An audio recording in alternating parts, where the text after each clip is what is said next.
Safety Leadership, Section 1. This sample presentation is designed to demonstrate what our online training is like. The basic safety orientation covers most topics that OSHA requires for companies to consider with their employees.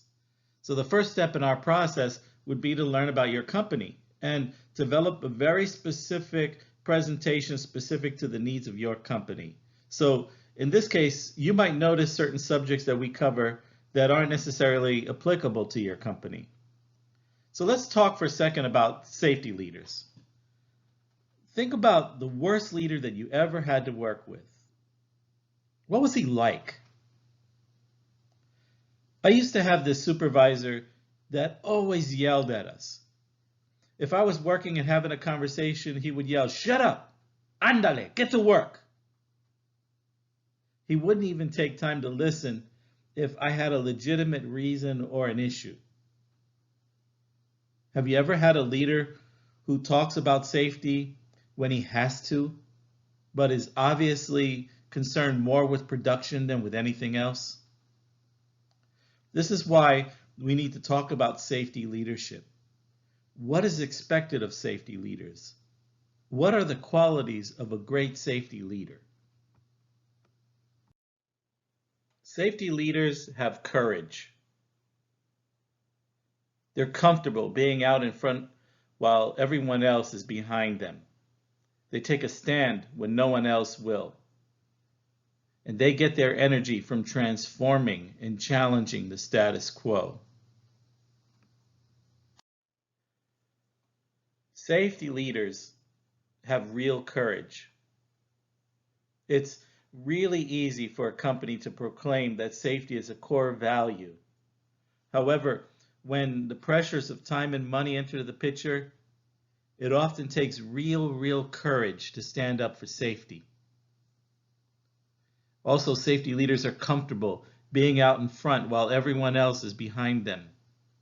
They take a stand when no one else will, even though it is an unpopular position to take.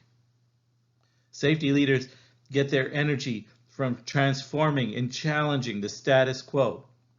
Safety leaders know that when they can make a big difference in saving lives, they are on a mission to create positive change. Their energy comes from understanding that mission. Safety leaders believe that all incidents are preventable. Real safety leaders are proactive, they're not reactive. Okay, they understand that accidents don't have to happen. Investigating close calls can help leaders find out the root cause, which in turn can be used to implement a policy to avoid future accidents in the first place. When they are proactive, being proactive also requires that a person use their imagination. Safety leaders, they do job hazard analysis in order to identify any potential hazards. If you can catch a potential problem in the early stage, then hopefully you can avoid it altogether in the future. All of this requires commitment. So safety leaders believe that everyone should be empowered to be a safety leader. And safety leaders create the conditions for everyone to safely return home every single night. All this requires commitment for your moral standard and to the people who you work with and to the people that you care about. Safety leaders are familiar with and follow all company and site safety rules. They walk the walk. Nobody likes a hypocrite. I can't tell you how many times I have walked around a job site where I see a safety leader say, "Put on your hard hat," and then other people yell back, "Well, what about you? Where's your hard hat?" See, they have to set the example right from the beginning. Safety leaders also practice situational awareness. What does this mean? Well, if they see something at risk, they have to address it right then, or they need to report it immediately. Okay.